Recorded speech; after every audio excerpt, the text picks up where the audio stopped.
Okay guys, welcome back. Okay, so today I'm going to talk about depression among Muslims, especially. If you're Muslim and you're depressed, you're on the right video. Okay, so what's the deal with depression and Muslims?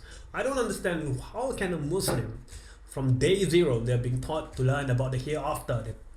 They are being taught to learn about death. They talk about the judgment day. They talk about Jannah, Jahannam, hellfire, Allah and His prophets. How can someone, the Muslim who believes in all of this, at least they should know about this, become depressed? I think one of the common reason is the reason why you're depressed is because you are bought into believing that this whole world is like a rat race that everyone has to participate.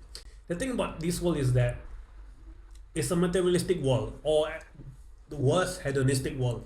But on a general level, this world is quite materialistic. Okay, everyone wants to have a lot of material among them. They want to have fast cars, big homes. They want to have women. They want to show how much money they have in their bank account. And if you chase all this worldly stuff, you will definitely become depressed, because this is not what you've been created for. Allah created you for a purpose, and that purpose alone, the single reason, is for you to worship Allah, and the rest is just secondary. Of course, you still have to work for this world, but you're not supposed to chase after it like a rat. In the end of the day, in the world of rat racing, you're still a rat. Even if you reach to the top, you're still a rat. It's either you rat someone or someone ratted you out. Okay, so this is a rat race that you shouldn't chase after. Okay. And of course, you have to remember death. Often death is the common death. The funny thing about death is that it's a topic that is often overlooked, especially in a materialistic world, because it's uncomfortable, it's morbid, it's like taboo. Because death is true. Death is the only certainty. There's no guarantee you become successful in this world, but you will definitely die one day. And Allah is fair and merciful.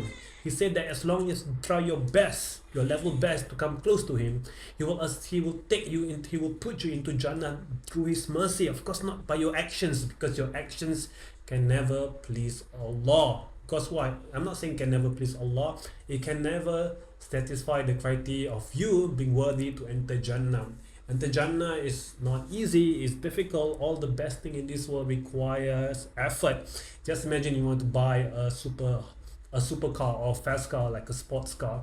You have to work hard for it. Okay, you have to start from the bottom, same like Islam. But the beautiful part about Allah is that He will accept you. He will accept your good deeds, even if it's not perfect, as long as you try your very best. This is the whole idea of Islam. Okay, and most people do not know this. You are depressed because you have disregard Allah's mercy. Just imagine Allah has identified Himself as the most merciful, yet you disregard it. You become hopeless and bleak. As a matter of fact, this religion is about hope. It's about finding hope, purpose and direction. Apologize, my baby is crying. Yeah, so see, even for my baby, my newborn, okay, he is a test for me. There are parents out there who become depressed when they see their kids crying non-stop. For me, I see it as a test from Allah, that Allah want to test me. Even when you're in a state of depression, it's actually a form of test for you to find the best version of yourself. I believe with my newborn crying like that, it's a test for me to become patient.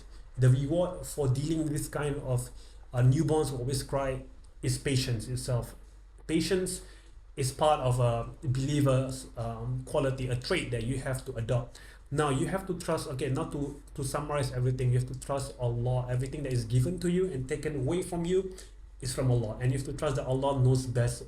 Allah knows you best. Okay, in the end of the day, Allah is the one who created you. He knows you best. He knows you better than you know yourself. So you have to you have to accept whatever Allah gives and Allah takes. And whatever Allah gives you doesn't minimize Allah's majesty. You have to remember that.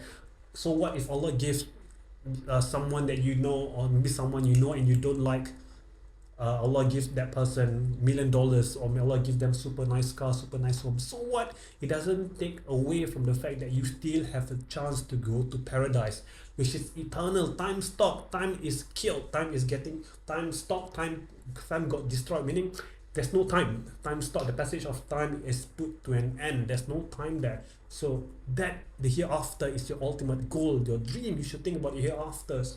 It's okay to work out for. It's normal. It's absolutely okay for you to work in this world, but do not chase after it. Once you chase, means your priorities is wrong.